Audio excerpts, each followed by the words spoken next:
కావాలని శ్రీనివాసులు తర్లుబాడు మండలము పంచాయతీ కార్యదర్శి గ్రేడ్ 3.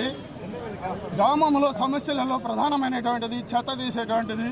200 రూపాయలకు కనీసం పని కూడా ఏ పని రాదు. 200 తోటి పారిశుద్ధ్య కార్మికులు గ్రామాన్ని అమెరికా స్థాయిలో శుభ్రం చేయాలంటే మాత్రం అయ్యే పని కాదు. దయచేసి ప్రభుత్వ పెద్దలు ఆలోచన చేసి వారికి కనీస వేతనం ఇచ్చి పారిశుద్ధ్యాన్ని శుభ్రం చేయించడానికి ముందుకు రావాలి. అలాగే సమయపాలన అనేది ప్రతి శాఖకు ఉంది. మా శాఖకు సమయపాలన లేకుండా శ్రమిస్తున్నటువంటి పంచాయతీ కార్యదర్శులను మరి బానిసలుగా చూడడం కూడా ఇది ఆమోదయోగ్యమైనటువంటిది కాదు.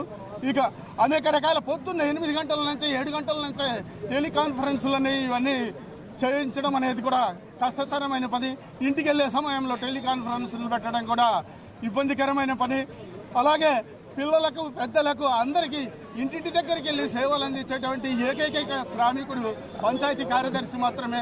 ఆ పంచాయతీ కార్యదర్శిని విధులు ఉండాల్సిన పద్ధతులు చేయాల్సిన పద్ధతులు చేయించాలి. నిధులు లేకుండా గ్రామంలో నీళ్లు కాదు కదా బ్లీచింగ్ ఏమి కార్యక్రమాలు చేయడానికి కష్టతరమైనటువంటి పరిస్థితి ఉంది. ముఖ్యంగా పారిశుద్ధ్యం మీద ప్రభుత్వం దృష్టి పెట్టింది కాబట్టి ప్రభుత్వ సేవలు ఖచ్చితంగా అందాలంటే ప్రభుత్వం కోసమే మేము శ్రమిస్తున్నాం కాబట్టి పారిశుద్ధ్య కార్మికులకు వేతనము సక్రమమైన వేతనము సమానమైన శ్రమకు తగిన వేతనం ఇవ్వాలని పెద్దలను వేడుకుంటున్నాం. నేను పొన్నలూరు మండలము సింగరపట్లపాలెం పంచాయతీ కార్యదర్శిగా విధులు నిర్వహిస్తున్నాను.